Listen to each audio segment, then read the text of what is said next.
Você sabia que muitos cristãos não vão entrar no reino de Deus?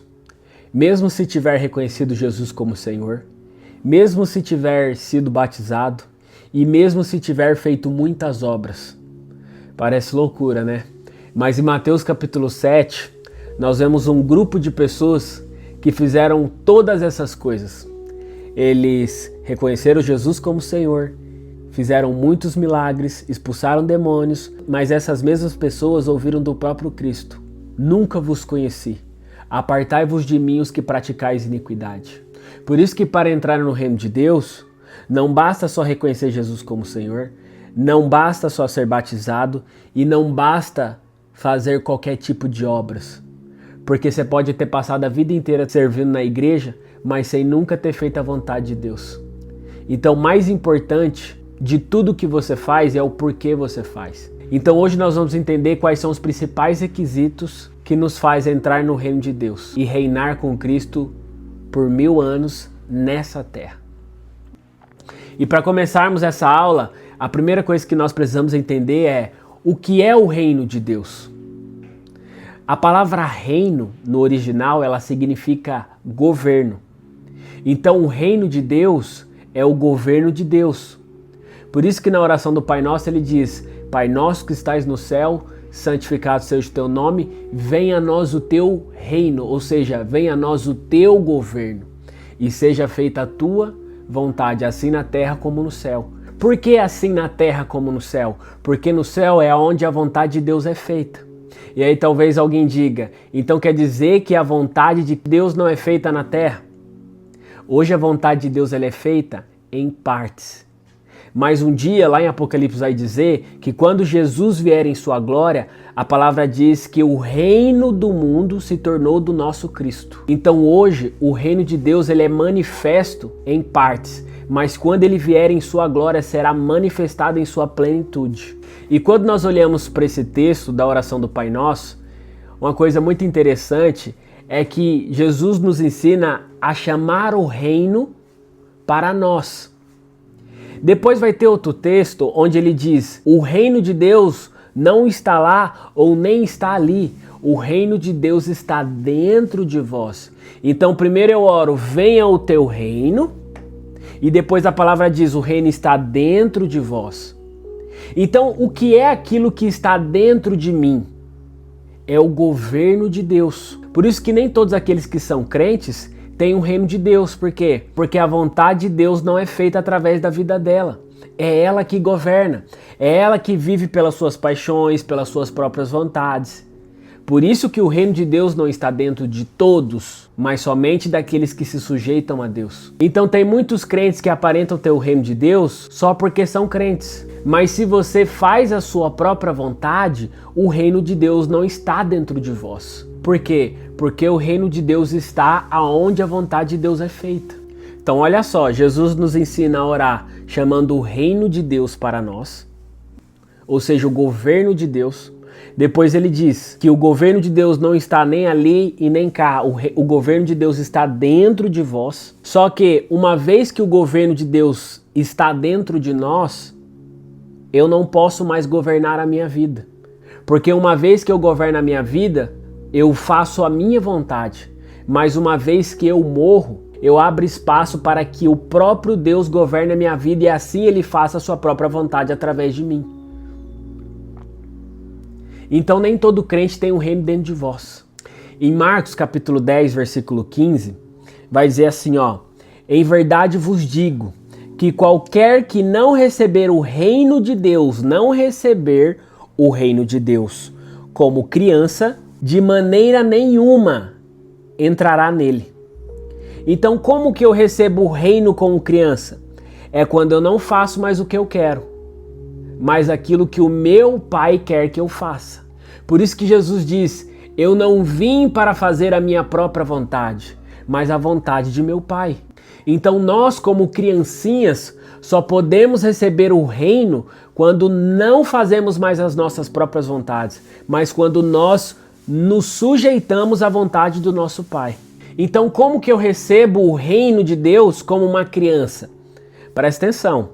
Uma vez que nós recebemos a Cristo como nosso Senhor e Salvador, nós morremos e temos um novo nascimento. A partir do novo nascimento, somos um bebê na fé que acabou de nascer. Somos como criancinhas. E essa criancinha, ela é totalmente dependente do pai. Tanto para comer, tanto para se alimentar, tanto para sobreviver. Ou seja, receber o reino de Deus como criança é estar totalmente sujeito à vontade de Deus. É como alguém que não vive mais para si, é como alguém que não tem controle de si, é alguém que vive totalmente dependente de Deus. A criança depende literalmente de tudo do pai, tanto para comer, tanto para se vestir, tanto para se cuidar e tanto para sobreviver. Por isso que receber o reino de Deus como uma criança é estar totalmente entregue, totalmente sujeito à vontade de Deus. O que meu pai me pede, eu faço. Jesus, ele nos mostra que ele recebeu o reino de Deus como uma criança, quando no momento antes de ele ser entregue para ser crucificado, ele faz uma oração dizendo o seguinte para o pai: Pai, se possível, afaste-te de mim esse cálice. Só que ele diz: contudo, não seja o que eu quero, mas seja como tu queres. Por quê? Porque Jesus não veio para fazer sua própria vontade, mas a vontade do Pai. Jesus, ele era como uma criancinha. O que isso quer dizer? Ele estava em total submissão e sujeição à vontade do seu Pai. Ele não veio para fazer o que ele queria, mas aquilo que o Pai queria que ele fizesse. Por isso que o texto diz que se não formos como uma criança que está totalmente sujeita ao nosso Pai, totalmente em obediência, totalmente entregue à vontade de Deus, nós não podemos receber o reino de Deus dentro de nós. Porque se eu não me sujeito a Deus, se eu não ajo como uma criança que é totalmente dependente do Pai, sou eu que governo e controlo a minha própria vida e faço a minha própria vontade. Mas uma vez que eu me sujeito, eu sou totalmente dependente do meu Pai. E por ser totalmente dependente do meu Pai, eu não faço aquilo que eu quero, eu faço aquilo que meu Pai quer que eu faça. Por isso que Jesus disse em Mateus 18, versículo 4, ele vai dizer o seguinte: aquele que a si mesmo se humilhar como esta criança, esse é o maior no reino de Deus, ou no reino dos céus. Ou seja, aquele que a si mesmo se submeter ao Pai, se colocar como alguém totalmente dependente dele, esse será grande no reino. Por quê? Porque esse tipo de pessoa já é uma pessoa que não vive mais para si, mas vive totalmente para fazer a vontade do Pai. E por estar totalmente entregue à vontade do Pai, consequentemente, essa pessoa é grande no reino. Por quê? Porque já passa a vida inteira não fazendo aquilo que quer, mas construindo obras, e obras de justiça que é fazer a vontade de Deus. Por isso é chamado de grande no reino. Só que para toda pessoa que deseja entrar no reino, ou ser grande no reino de Deus, ela precisa primeiro morrer. Em outras palavras, se eu quero entrar no reino de Deus, eu preciso morrer. Porque enquanto eu viver, eu faço o que eu quero e não aquilo que o meu Pai quer que eu faça. Em Lucas capítulo 9, versículo 23, vai dizer, Jesus disse: negue a si mesmo, tome a sua cruz e siga-me. Negar a si mesmo fala de matar todas as suas paixões e todos os seus desejos.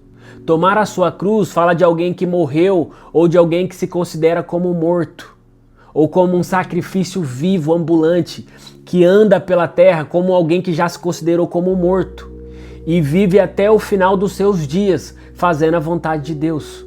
E aí o engraçado é que às vezes Deus pede para você mudar de cidade, você não muda. Deus te chama para você viver o seu propósito, ou seja, para você andar nas obras que Ele já preparou antes mesmo de você existir. Você não anda. Por quê? Porque você quer construir as suas obras, mas você não quer andar nas obras que Deus já preparou, porque são duas coisas totalmente diferentes. A obra que eu preparo é desejo meu, é o que eu quero fazer. Mas se Deus disse que Ele já preparou as obras de antemão para que eu andasse nela, isso significa que eu não preciso fazer nada além de obedecer. Porque quando eu obedeço à vontade do meu Pai, eu só faço aquilo que Ele já preparou. Agora, quando eu não obedeço ao meu Pai, eu faço as obras que Deus nunca me pediu para fazer. E aí, tem muitas pessoas que estão dentro da igreja E às vezes pode estar fazendo coisas incríveis. Mas se não é a vontade de Deus, passou a vida inteira fazendo um monte de coisa para no fim jogar tudo no lixo. Por isso que você tem que tomar cuidado com pastores que nos pegam e falam assim, você vai servir nisso. Ou então eles te dão a opção e falam, o que você quer servir? Ah, vou servir nisso aqui. Mas sem saber se é exatamente isso que Deus te chamou, você pode passar a sua vida inteira fazendo uma coisa e depois ouvir do Senhor, nunca vos conheci. Porque você fez o que você queria ou o que seu pastor te colocou para fazer, mas nunca fez a vontade de Deus. E para Deus não interessa. Tem gente que fez muitos milagres, tem gente que expulsou muitos demônios, tem gente que sentou na mesa de Cristo, tem gente que ceou. E ele diz, não conheço vocês. Quem são vocês? Então, mais importante do que eu sair por aí fazendo qualquer coisa, eu preciso primeiro sentar ou ter relacionamento com meu pai para saber o que ele quer que eu faça antes de começar a fazer qualquer coisa. Porque não adianta começar a fazer um monte de coisa, seja dentro da igreja ou fora da igreja, e dizer que é para Deus, e no fim Deus chamar de obras de iniquidade. Deus te chamar de iníquo. Porque você passou a vida inteira desobedecendo. Por isso iniquidade. Porque fez o que você queria e nunca fez a vontade de Deus. Viveu em total desobediência. Então quando Deus te pedir alguma coisa, faça. Se Ele pedir para você mudar de cidade, mude. Se Ele pedir para você viver seu propósito, viva. Isso não é nenhuma opção, porque todos aqueles que nasceram, estão respirando, têm um chamado para viver nessa terra. Uma vez que nós nos tornamos cristãos, nós já temos obras que Deus já preparou, antes mesmo de termos esse novo nascimento. Então todos nós temos um propósito. Não que Deus ainda vai preparar, mas que Ele já preparou. Antes mesmo de você ser um crente, aceitar Cristo como seu Senhor. O problema é que tem muita gente que quer entrar no reino de Deus, mas o Senhor fala assim, larga desse namoradinho seu, que ele tá te atrapalhando, ele tá te impedindo, ou está sendo impeditivo de você fazer a vontade de Deus. Deus fala para você, larga sua faculdade e vai fazer uma obra no lugar que eu estou te chamando. Aí você fala para ele, mas Deus, essa faculdade é meu sonho ser médico, é meu sonho ser advogado. E se eu te contar que Deus nunca te deu um sonho? Tem gente que está pegando sonho, que é o próprio desejo do seu próprio coração, e está dizendo que é propósito de Deus. Se eu disser para você que Deus nunca te deu um sonho, a única pessoa que vai te dar um sonho é Satanás. Por quê? Porque enquanto você passa a sua vida inteira correndo atrás do seu sonho, o que é um sonho? O sonho é a realização dos meus desejos. O sonho é as minhas vontades que precisam ser alcançadas. E tudo aquilo que é minha vontade não é a vontade de Deus, porque as minhas vontades são vontades da minha carne. E a minha carne, a palavra diz que ela é inimiga de Deus. Ela nunca vai fazer o que Deus quer. Ela sempre vai fazer aquilo que é prazeroso para si mesmo. Então o que o diabo faz? Ele te entrega um sonho e faz você correr atrás. Por quê? Porque enquanto você passa a sua vida inteira correndo atrás do seu sonho, você nunca vai desconfiar que Deus te deu um propósito. E se você, por algum momento da sua vida, acreditar que Deus te deu um propósito, o diabo vai fazer você acreditar que o seu sonho é um propósito de Deus. Quando na realidade tudo isso está ligado aos seus próprios desejos. Então Deus nunca vai te dar um sonho para correr atrás. Ele vai te dar um propósito para você cumprir. Hoje a maioria das igrejas estão lotadas de pregações onde Deus vai realizar seus sonhos, Deus vai cumprir as promessas, Deus vai realizar os seus desejos, ou seja, a pregação é totalmente voltada para o homem. O tema da pregação não é Cristo como centro, o tema da pregação é o homem como centro. E quando o homem ele é o centro da pregação, a mensagem é: Deus vai realizar seus sonhos, Deus vai te abençoar, Deus vai te fazer prosperar, Deus vai mudar a sua história, Deus vai cumprir aquilo que Ele te prometeu. Ou seja, o centro da mensagem do evangelho é o homem, é o eu. Eu vou ser abençoado, eu vou ser glorificado, eu vou ser exaltado. Ou seja, é sempre o homem no centro. Mas uma vez que o centro da igreja, o centro da pregação, o centro do evangelho, o centro da mensagem é Cristo, o evangelho vai ser totalmente diferente dessas pregações que estão criando um monte de crente imaturo. Porque nós vemos na igreja um tipo de evangelho onde você prospera, você cresce, você realiza seus sonhos, você alcança seus desejos, Deus vai estar no seu projeto, Ele vai realizar, Ele vai fazer. Quando na realidade nós vemos que o evangelho, ele é mais perda do que ganho. Eu não estou dizendo que Deus não pode te abençoar. Não estou dizendo que Deus não pode fazer alguma coisa. Mas toda a bênção, ela é uma consequência de um cumprimento do princípio que foi estabelecido por Deus. E não de uma barganha com Deus. Não de dizime R$1.000 que Deus vai abrir o contrato ou a porta do emprego, ou que o processo vai ser liberado, ou que as janelas do céu serão escancaradas. Aí tem gente que pode falar, mas isso aconteceu comigo. Eu fiz uma oferta, eu dizimei e deu certo. Mas não deu certo porque você deu dinheiro. Deu certo porque você teve fé. Só que você precisou de um monopólio para você acreditar numa coisa que não precisa de nada para acreditar, somente de fé. Enquanto a igreja estiver cheia de barganha com Deus, enquanto ela estiver cheia do evangelho onde o homem é o centro, elas vão estar construindo um monte de homens e de crentes imaturos que fazem aquilo que querem, mas não a vontade de Deus. Uma vez, quando um homem pediu para seguir Jesus, Jesus disse para ele, você quer me seguir? Eu não tenho nem aonde encostar minha cabeça, mas você quer me seguir. O centro do evangelho não é Deus me abençoe. O centro da mensagem do evangelho é negue-se a si mesmo, tome a sua cruz e siga-me. Quando esse é o tema ou é o centro da mensagem do evangelho, nós passamos a construir homens maduros que estão dispostos a morrer por causa de Cristo. Mas uma vez que a pregação é você vai ser abençoado, ou uma vez que esses monte de crentes só vão para a igreja para ficar recebendo alguma coisa e não para entregar alguma coisa, quando as coisas apertam, elas vazam. Mas quando o centro do evangelho é perda, é tomar a sua cruz, isso significa que eu estou construindo homens maduros que estão dispostos a morrer por causa de Cristo. Então como que eu posso entrar no reino de Deus? João capítulo 3, verso 3 ao 5 diz, em verdade vos digo que se alguém não nascer de novo, não pode ver o reino de Deus.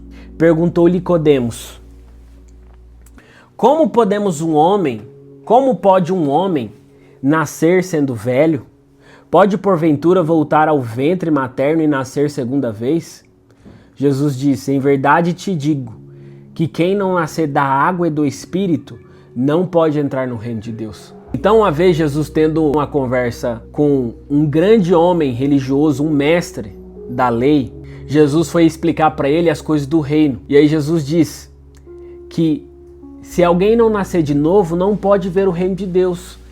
Aí ele diz, mas como que alguém vai voltar para o ventre materno? Nem mãe mais eu tenho, como é que eu vou fazer isso? Aí Jesus disse, em verdade te digo, que quem não nascer da água e do Espírito não pode entrar no reino de Deus. Aí ele ficou mais confuso. O que isso quer dizer? Jesus estava dizendo, requisito número 1, se você quiser compreender ou experimentar ou entender ou ver as coisas do reino de Deus, você precisa primeiro crer. Porque todas as pessoas que não creem em Cristo, todas as coisas do reino são loucuras, são idiotices para muita gente. Então Jesus está dizendo, o primeiro passo para você começar a compreender as coisas do reino, de que eu estou falando, compreender, ver, experimentar, você precisa primeiro crer. Porque se você não tiver fé para acreditar nisso, você não vai compreender as coisas que eu falo. Você não vai compreender, você não vai entender o que é o reino de Deus. Então esse é o requisito número 1. Se você quiser compreender as coisas do reino de Deus, você precisa crer. Mas se você quiser entrar, você precisa ser batizado. Nascer de novo aqui não fala de simplesmente crer em Jesus. Porque tem muita gente que se tornou filho de Deus, mas nunca nasceu de novo. E o requisito número 2, se eu quiser entrar no reino de Deus, eu preciso ser batizado. A palavra batismo aqui significa mergulhar. Ou seja, o batismo não é simplesmente de um mergulho na piscina, mas é de ser mergulhado na crucificação no sangue de Cristo. Porque quando eu mergulho no sangue de Cristo, com ele eu morro. E uma vez que eu morro e penduro o meu velho homem na cruz, o novo homem que nasce dentro de mim está apto para fazer a vontade de Deus. E estando apto para fazer a vontade de Deus é que eu posso entrar no reino de Deus. E tem muita gente que, pelo fato de nunca ter morrido para si mesmo, passou a vida inteira tentando fazer um monte de coisa, mas sem nunca ter feito a vontade de Deus. Porque quando eu não morro, eu não faço aquilo que meu pai quer que eu faça. Eu faço aquilo que o meu desejo quer que eu faça.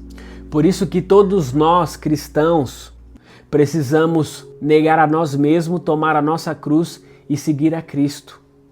Porque enquanto eu não sepultar a minha velha natureza na crucificação de Cristo, enquanto eu não tiver minhas 2 mãos pregadas e os meus pés pregados na cruz, eu não vou conseguir fazer a vontade de Deus. Porque enquanto meu homem está livre da cruz, ele faz aquilo que ele quer. Mas uma vez que o meu velho homem, a minha velha natureza, é pregada na cruz juntamente com Cristo, as minhas mãos estão amarradas para não fazer aquilo que eu quero. E os meus pés estão presos para eu não fazer aquilo que meu pai não quer que eu faça. Então, uma vez que eu prego o meu velho homem na cruz, o novo homem que acaba de nascer de dentro de mim, ele está livre e apto para fazer a vontade de Deus. E fazendo a vontade de Deus, eu faço obras de justiça e começo a edificar acima do fundamento que é Cristo, e assim eu estou apto para entrar no reino de Deus. Nós precisamos entender que existe 2 tipos de justiça na Bíblia. Existe a justiça que Cristo se fez por nós e existe a justiça que nós devemos exceder em muito, a dos escribas e dos fariseus, para entrar no reino de Deus. 2 Coríntios capítulo 5, verso 21 diz: aquele que não conheceu o pecado, Deus o fez pecado por nós, para que nele fôssemos feitos justiça de Deus. Então nós somos justiça de Deus. Por quê? Porque Jesus se fez pecados por nós. Em Mateus capítulo 5, versículo 20, vai dizer: pois eu vos digo que se a vossa justiça não exceder a dos escribas e dos fariseus, de modo nenhum entrarei no reino dos céus. Então existe a justificação que Cristo se fez por nós para a salvação, e existe a justiça que eu devo exceder em muito, a dos escribas e dos fariseus, para entrar no reino de Deus. Toda essa justiça nós vamos ver no decorrer dos textos em Mateus capítulo 5, a partir do verso 20. A partir do verso 20 para frente nós vamos ver toda a justiça de Deus que nós devemos exceder em muito a dos escribas e dos fariseus. E isso fala de uma transformação do caráter. Por isso que para entrarmos ou para herdarmos o reino de Deus, precisamos amadurecer. Em Mateus capítulo 7, versículo 13 ao 14, vai dizer assim, ó: entrai pela porta estreita, porque larga é a porta e espaçoso o caminho que conduz à perdição. E muitos são os que entram por ela, porque estreita é a porta e apertado o caminho que conduz à vida, e poucos são os que a encontram. Tem gente que acredita que esse texto, ele está falando de salvação. Só que quando a gente pega o capítulo 7 de Mateus, a gente vai ver desde o início que Jesus está falando do reino de Deus. E uma vez que nós entendemos que Jesus está falando para os filhos, para aqueles que são crentes, ele convida essas pessoas a entrar no reino de Deus. Jesus, não tem sentido Jesus chamar um filho para ser salvo. Porque uma vez que eu sou filho, eu não preciso ser salvo, eu sou filho porque sou salvo. Então, uma vez que Jesus chama essas pessoas para entrar para o reino de Deus, os filhos, ele não está chamando para a salvação, mas para entrar no reino de Deus. Nós temos que entender que a porta para a salvação, ela não é estreita e não exige esforço nem sacrifício para entrar. Porque todo esforço e todo sacrifício Cristo já fez na cruz. a partir do momento que eu preciso me esforçar para passar por uma porta estreita, a partir do momento que eu preciso me renunciar para passar por uma porta estreita, logo eu estou fazendo obras, ou seja, para ser salvo. Só que a palavra diz que não pode ser por obras para que ninguém se vanglorie. Então, o esforço, a renúncia que precisa ser exercida aqui para entrar pela porta estreita, não é para a salvação, mas para o reino de Deus. Vamos fazer uma analogia de que eu sou uma pessoa gorda e eu preciso passar por uma porta estreita. Se eu tentar passar por uma porta estreita com o peso que eu tô, com tudo que eu carrego, eu não vou conseguir passar. Então, para mim passar pela porta estreita e apertada, o que eu vou precisar fazer? Eu vou precisar renunciar minha comida, as comidas que eu mais gosto, que eu mais amo, que mais me dá prazer. Eu vou precisar me esforçar fazendo os exercícios físicos.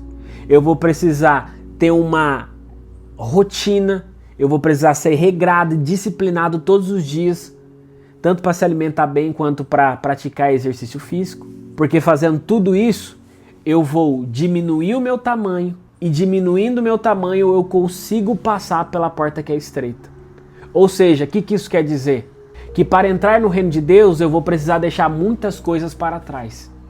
Eu vou precisar deixar muitas coisas que eu amo, que eu desejo, que eu tenho prazer, que eu tenho vontade, para poder me sacrificar e me sujeitar à vontade de Deus para poder entrar no reino de Deus.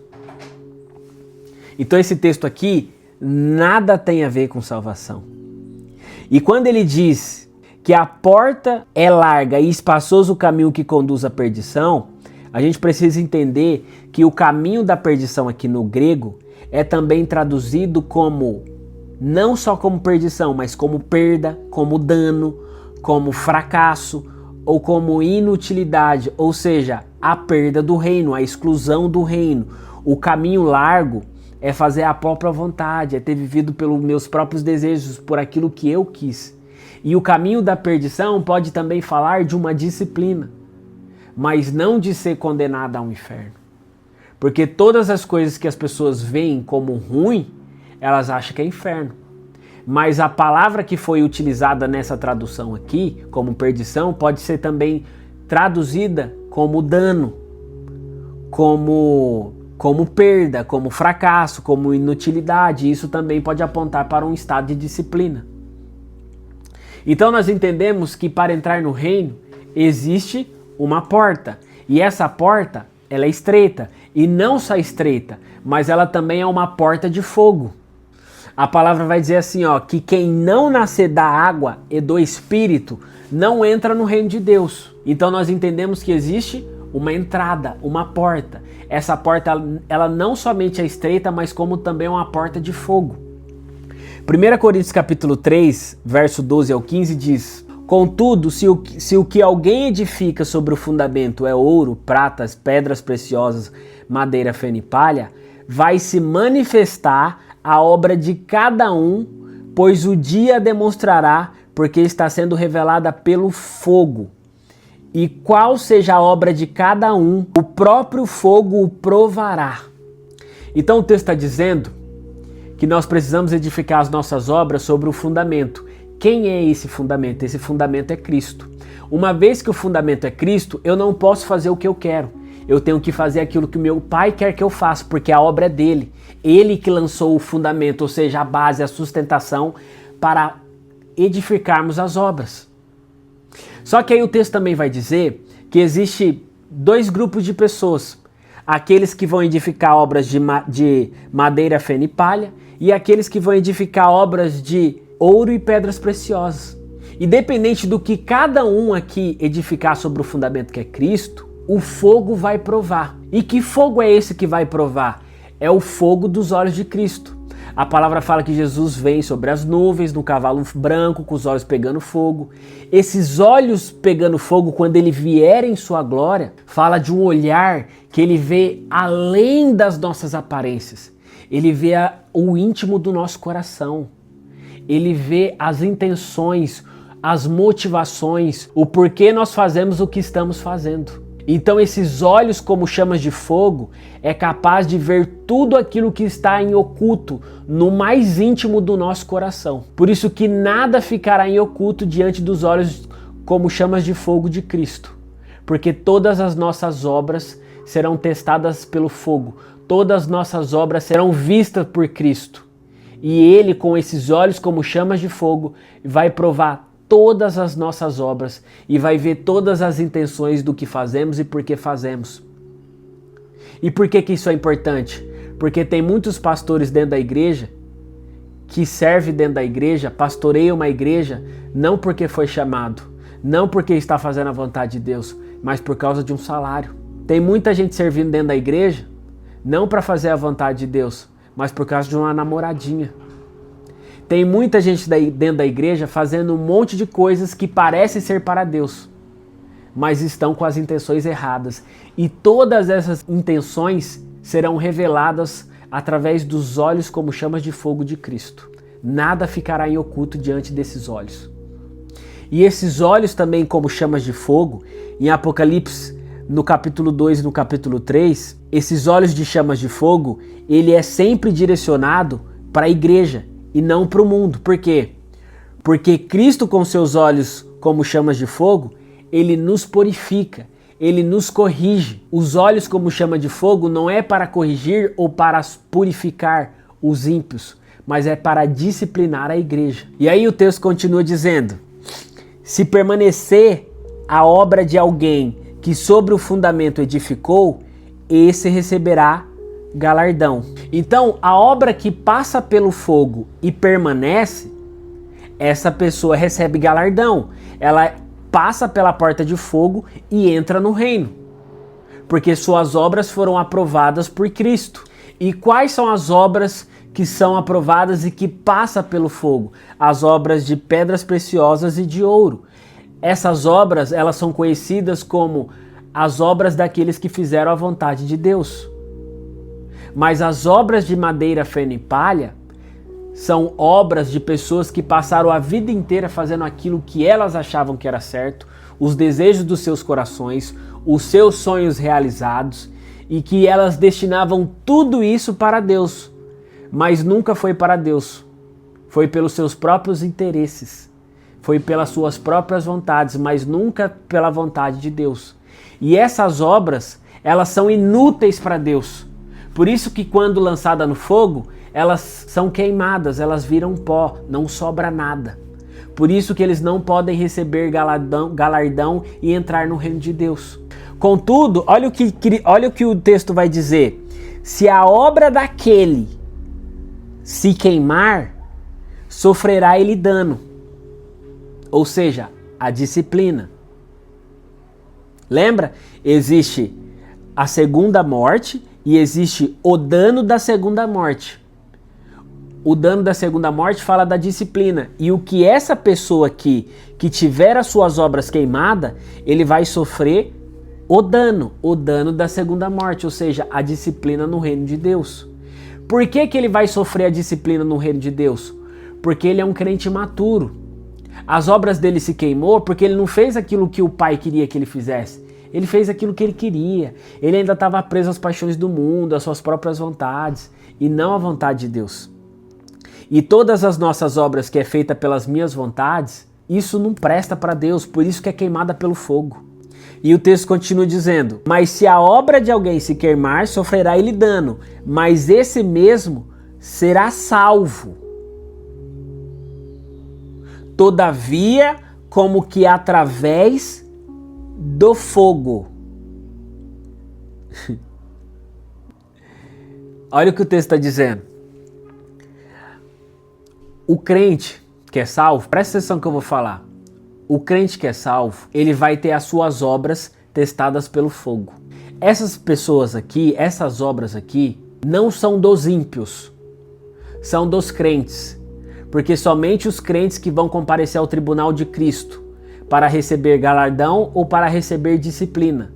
O texto está dizendo que por mais que um crente maturo tenha construído um monte de coisas que foram desejos das suas próprias vontades, as suas obras foram queimadas, ou seja, ele não entrou no reino de Deus, contudo, ele foi salvo como que através do fogo. Por que que ele foi salvo através do fogo? Porque você tem que entender que o fogo só é um problema para quem não tem fogo, ou seja, para quem não tem Deus. Porque a palavra diz que Deus ele é fogo consumidor. Uma vez que eu recebo Cristo como meu Senhor, o próprio Cristo que habita dentro de mim também é fogo consumidor.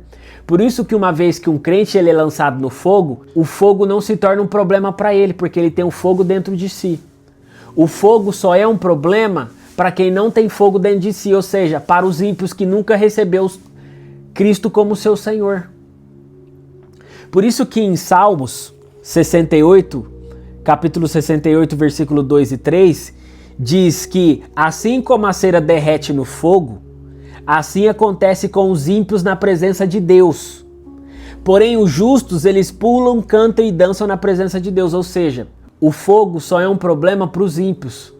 Porque quando os ímpios é lançado no fogo, eles são derretidos como a cera. Porém, os justos, eles pulam, cantam e dançam diante do fogo. Por quê? Porque eles têm fogo dentro de si. E o fogo não é um problema para o cristão.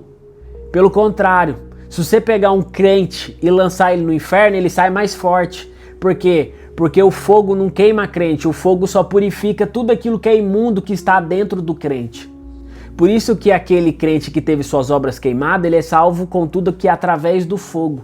Ou seja, o fogo queimou tudo aquilo que era impuro e que era imaturo dentro dele.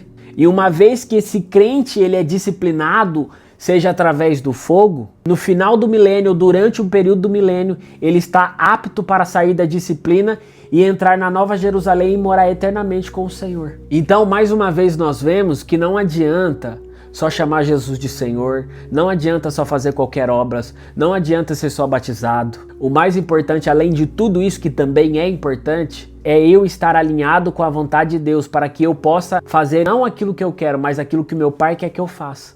Porque, como já vimos, teve um grupo de pessoas que fez tudo isso, chamou Jesus de Senhor, reconheceu Ele como Senhor, expulsou demônios, fez milagres, fez muitas coisas.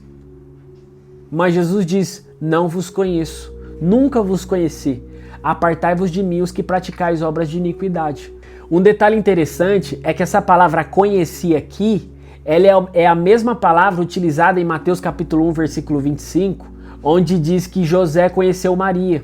Ou seja, essa palavra conheci aqui está ligada a uma palavra de intimidade, de relacionamento. Então, quando Jesus diz para esse grupo de pessoas que expulsaram demônios e fizeram muitos milagres, ele está dizendo, eu nunca tive intimidade com vocês, nunca tive relacionamento com vocês, quem são vocês? Agora anota a chave aí mais poderosa. Esse grupo de pessoas expulsaram demônios, fizeram muitos milagres, muitas maravilhas, ou seja, curaram gente dentro da igreja, levantou cadeirante, fez o céu descer na terra. Tudo isso sem ter intimidade com Deus e sem ter relacionamento com Deus. Porque o poder de Deus não está somente no relacionamento e na intimidade. O poder de Deus está no nome de Jesus, porque todas as coisas são sujeitas ao nome de Cristo. O problema dessas pessoas é que o fato de não ter intimidade nem relacionamento com Ele, você faz um monte de coisa que podem até parecer ser certa para muita gente. Mas tudo isso Cristo chama de iniquidade. Porque para Ele, essas pessoas foram rebeldes. Por que foram rebeldes?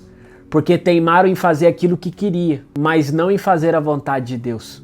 E o maior problema disso tudo é que o fato de eu não ter intimidade nem relacionamento com Deus, eu saio por aí fazendo um monte de coisa. E esse monte de coisa ele chama de iniquidade. Por isso que antes de eu sair por aí fazendo qualquer coisa, eu preciso entender o que meu Pai quer que eu faça. Porque senão eu posso estar fazendo um monte de coisa, até mesmo dentro da igreja, que não são obras para Deus, mas é um pecado de iniquidade, que é rebeldia e desobediência. Então tem muita gente por aí que está fazendo grandes espetáculos, mas podem ser homens que não têm intimidade nem relacionamento com Deus. E por mais que você faça coisas mirabolantes, coisas incríveis, tudo isso não passa de um maltrapilho para Deus. Porque para Deus não importa o bem que você faça, se não foi isso que Ele te chamou, para Ele não serve. Sabe qual que é o mais interessante?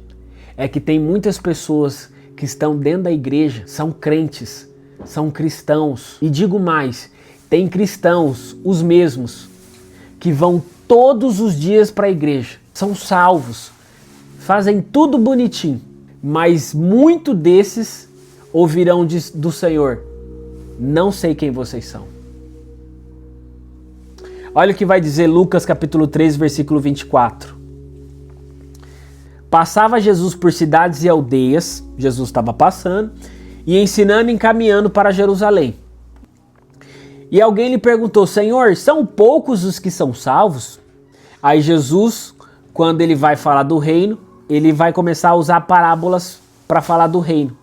Por que Jesus usa parábolas para falar do reino?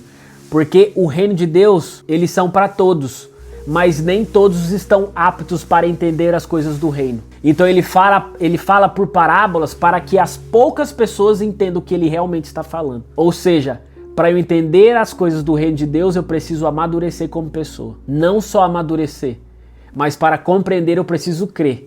E para entrar eu preciso nascer de novo. E para nascer de novo eu preciso morrer. Por isso que essa mensagem do reino, ela até pode ser ouvida por todos, mas nem todos conseguem compreender. Às vezes porque não são crentes, ou então às vezes porque não são maduros o suficiente para poder entender. E aí Jesus responde para eles. Eles perguntam: são poucos os que são salvos? Jesus diz: esforçai-vos por entrar pela porta estreita. Pois eu vos digo que muitos procurarão entrar e não poderão. Olha o que ele diz: quando o dono da casa se tiver levantado e fechado a porta, e vós do lado de fora começardes a bater: Senhor, Senhor, abre-nos a porta. E ele vos responderá: não sei de onde sois. Então os direi, essas pessoas vão dizer: Senhor, nós comíamos e bebíamos na tua presença e ensinavam em nossas ruas. Ou seja, essas pessoas estavam na mesa com Cristo.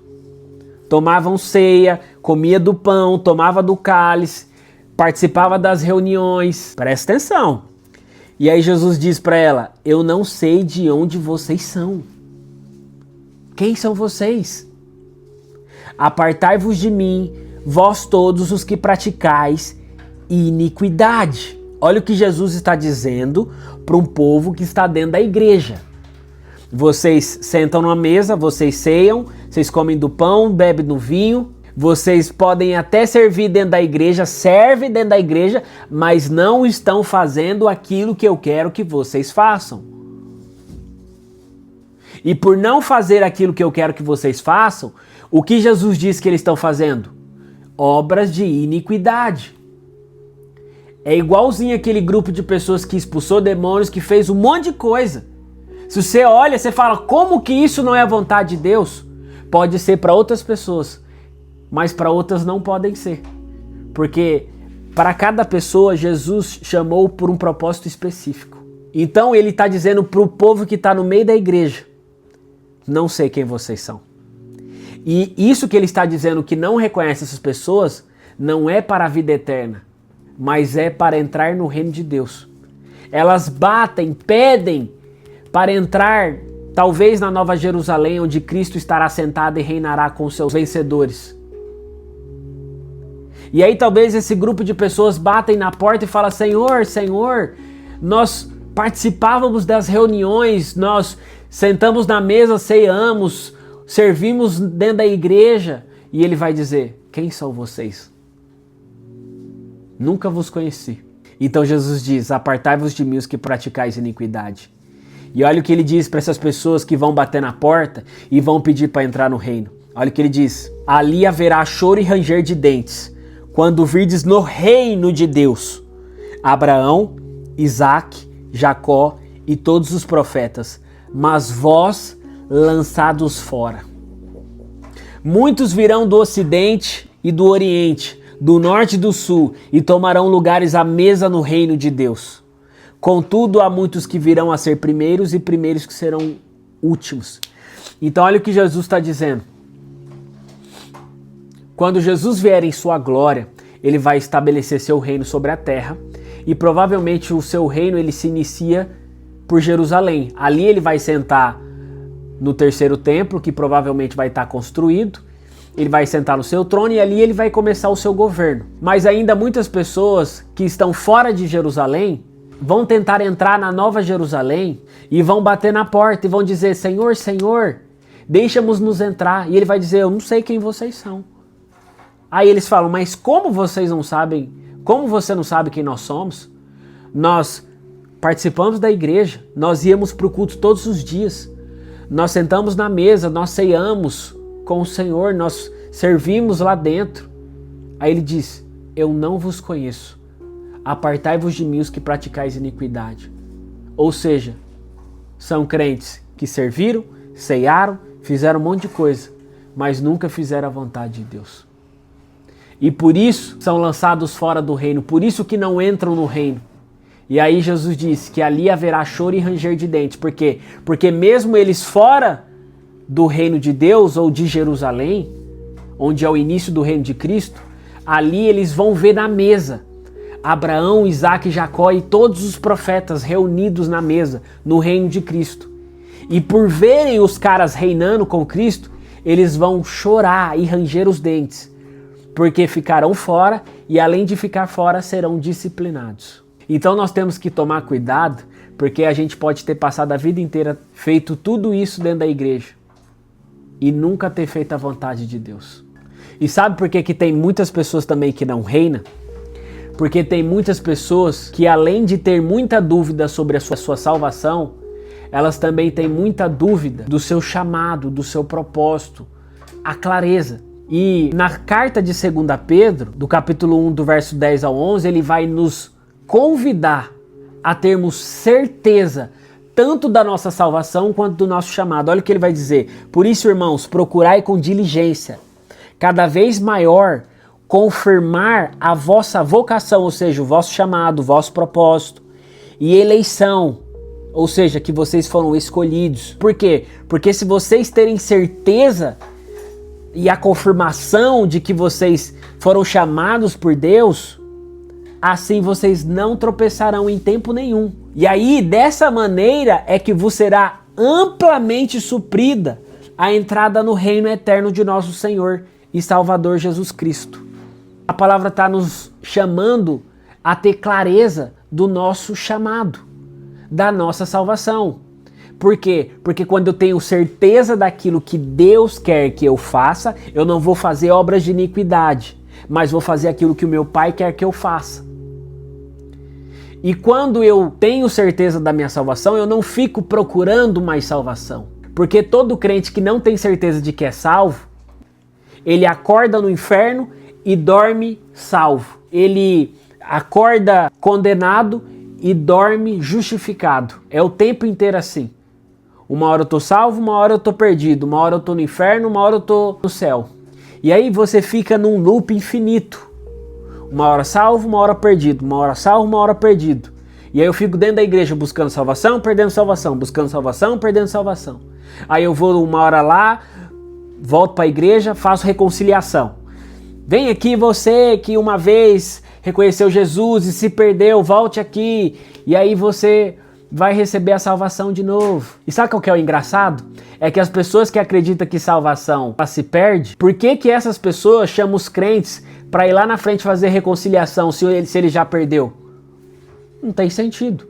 Então, precisamos ter a certeza de que somos salvos para não ficarmos mais atrás de salvação. Porque a salvação, ela é um ato, um momento, uma confissão. Ou seja, confesso Jesus como Senhor e creio de todo o coração. É um ato. Mas o reino de Deus é até a morte. As obras de justiça é até a morte. Fazer a vontade de Deus é até a morte. E aí, quando temos certeza de que somos salvos, não ficamos mais atrás de salvação, mas em fazer a vontade de Deus. Por isso que nós, como crentes, nós precisamos amadurecer.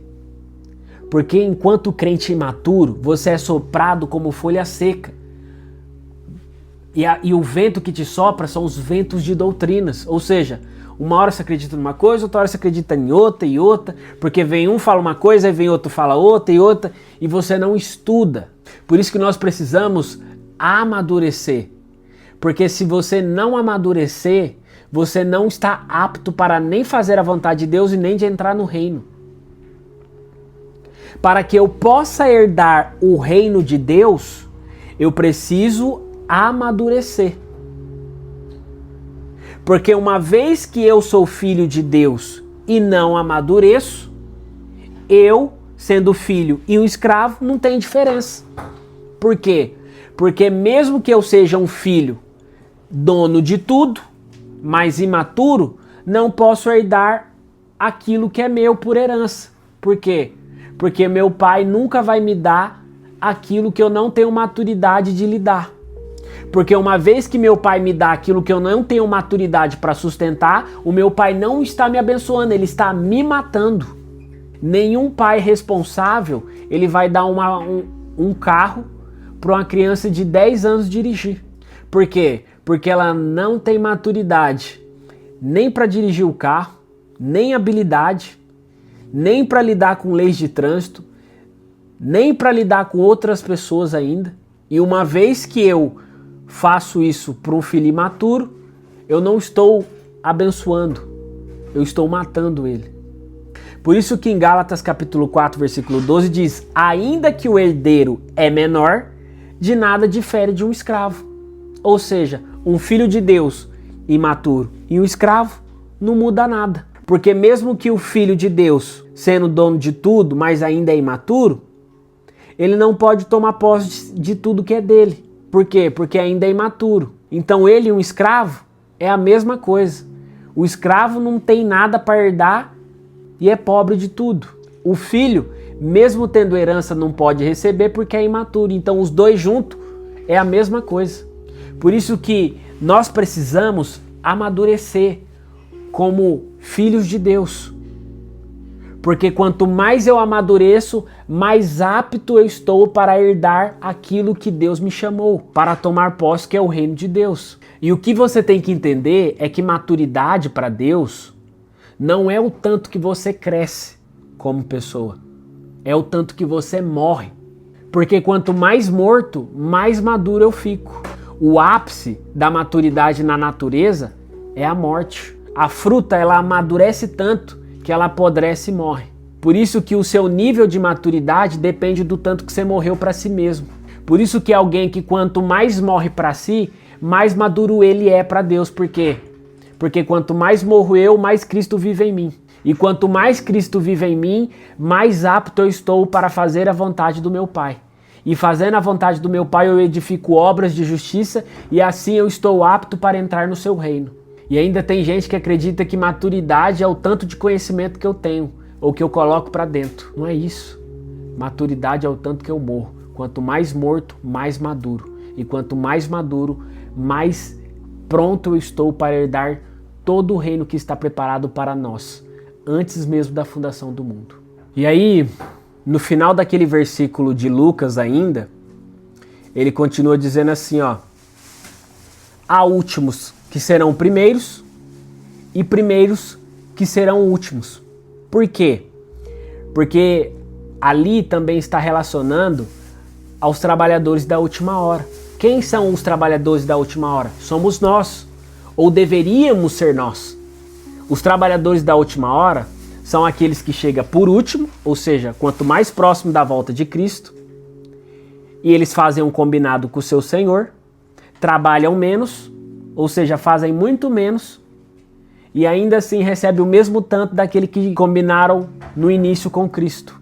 Ou seja, nós, sendo os trabalhadores da última hora, temos o benefício de fazer muito menos do que aqueles que fizeram no início da sua jornada por causa de Cristo, como os discípulos e todos os profetas, e ainda assim receber igual ou muito mais, trabalhando muito menos. Esse é um convite que Cristo faz para nós, que nesse tempo do fim, não fique só tentando entender quem é o anticristo, quem é a besta e quem é o falso profeta. Porque Jesus não tem que nos pegar tentando adivinhar quem é que chega ou quem é que vem. Isso é importante. Mas mais importante do que isso é que Cristo nos pegue trabalhando. É que Cristo nos pegue fazendo a vontade dele. É que Cristo nos pegue fazendo aquilo que nós combinamos, para que quando ele vier em sua glória, ele nos recompense de acordo com aquilo que nós fizemos. Então, a parábola dos trabalhadores é: cumpra e viva o seu propósito, para que você possa estar apto a entrar no reino e reinar com Cristo durante os 1000 anos aqui na terra. Porque você ainda, além de tudo, tem a possibilidade de fazer muito menos e receber o mesmo tanto daqueles que fizeram lá no início. Só que para trabalhar para Deus, eu vou ter que deixar muitas coisas para trás. Porque se eu não deixo nada para trás, eu faço a obra olhando para trás. E aquele que faz a obra olhando para trás não é apto para o reino de Deus. Olha o que o texto vai dizer em Lucas capítulo 9, versículo 62. E Jesus lhe disse: ninguém que lança a mão do arado e olha para trás é apto para o reino de Deus. Ou seja, ninguém que começa a servir ou fazer a obra de Deus e ainda está preso às paixões do mundo, às suas próprias vontades, essa pessoa não é apta para entrar no reino. Por quê? Porque para entrar no reino eu preciso estar sujeito à vontade do meu Pai. Essa pessoa não tem aptidão, porque logo ela vai se perder no caminho. Por isso que ou você entra de cabeça e deixa tudo para trás, tudo aquilo que Deus te pedir, ou você nem começa. Porque em Lucas, capítulo 14, versículo 28 ao 33, Jesus ele vai dizer o seguinte: se alguém vem a mim e não aborrece seu pai, e mãe, e mulher, e filhos, e irmãos, irmãs e ainda a sua própria vida, não pode ser meu discípulo. E qualquer que não tomar a sua cruz e vier após mim, não pode ser meu discípulo. Pois qual de vós, pretendendo construir uma torre, não se assenta primeiro para calcular a despesa e verificar se tem os meios para concluir? Para não suceder que, tendo lançado os alicerces e não a podendo acabar, todos os que a virem zombem dele, dizendo: esse homem começou a construir e não pôde acabar. Ou qual é o rei que, indo para o combate, outro rei não se assenta primeiro para calcular se com 10.000 homens poderá enfrentar o que vem com ele contra 20.000? Caso contrário, estando o outro ainda longe, envia-lhe uma embaixada pedindo condição de paz. Assim, pois, todo aquele que dentre vós não renunciar a tudo quanto tem, não pode ser meu discípulo. Aqui Jesus está separando a multidão, que na maioria são crentes, são cristãos, daqueles que são os vencedores, os discípulos de Cristo. Aqueles que negam as suas próprias vontades, aqueles que morrem para si para fazer a vontade do Pai. Esses são os discípulos de Cristo. Esses são os chamados vencedores. Por isso que, se você quiser ser chamado de multidão, seja só um crente banal que pega 2 parafusos, prega a bunda na cadeira e vai para a igreja somente para receber, mas não para servir. Agora, se você quiser ser chamado de discípulo, de crente vencedor, de não passar pela tribulação porque venceu e de reinar com Cristo durante 1000 anos, você precisa desagradar todos os seus parentes se necessário, desagradar a si mesmo, ou seja, eu vou ter que fazer aquilo que eu não quero fazer muitas das vezes. Muitas vezes eu não quero gravar um vídeo, mas eu tenho que vir aqui gravar um vídeo, porque eu vou precisar me aborrecer para fazer a vontade do meu Pai. E aquele que não tomar a sua cruz, não fazer a vontade de Cristo, não pode ser chamado de discípulo, não pode entrar no reino de Deus, não está apto para entrar no reino de Deus. Por isso que no início da parábola Jesus diz: você quer entrar no reino de Deus? Então calcule e veja se é para você. Faça as contas. Olha todas as coisas que nós falamos desde o início da aula. Senta, pega papel e caneta, faz as contas. Vê se é para você. Vê se cabe no seu orçamento negar as suas paixões. Vê se cabe no seu orçamento matar todas as suas vontades. Vê se cabe no seu orçamento aborrecer todos os seus parentes por causa de Cristo. Vê se cabe no seu orçamento aborrecer a si mesmo para fazer a vontade do Pai. Vê se cabe no seu orçamento ser crucificado com Cristo, para que a sua velha natureza não atrapalhe de Deus fazer a vontade dele através de você. E fazendo a vontade de Deus através de você, você pratica obras de justiça e é apto para entrar no reino de Deus. Por isso que eu finalizo te dizendo o seguinte: quer entrar no reino de Deus? Calcule e veja se é para você. Fechou? Espero que vocês tenham curtido essa aula. Eu sei que ela é um pouco dura. Ela foi muito dura para mim também no início. Mas quanto mais eu fui entendendo a realidade do reino de Deus, ao mesmo tempo que foi ficando mais complicado para mim, foi também ficando um pouco mais fácil. Porque agora eu já sei tanto aquilo que eu não preciso fazer, quanto aquilo que eu preciso fazer.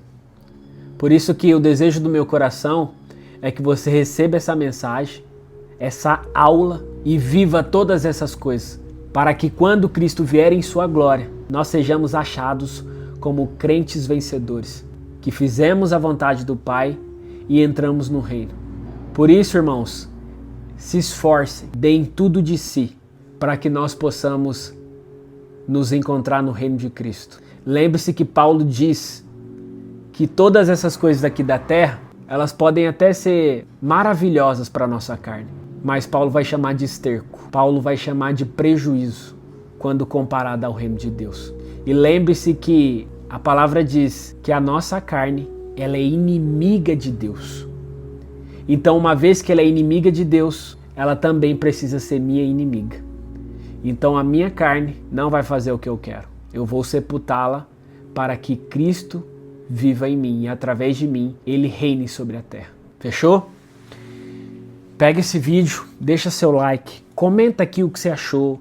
Se você não gostou ou gostou, fala alguma coisa. Preciso que gere um movimento aqui. Deixa seu like, se inscreve aqui no canal. Pega esse vídeo, compartilha com outras pessoas. Espalhe essa mensagem do reino, porque ele disse que o evangelho do reino será pregado em todo o mundo, então virá o fim. Espalhe a mensagem do reino para que Jesus volte logo. Fechou? Tamo junto.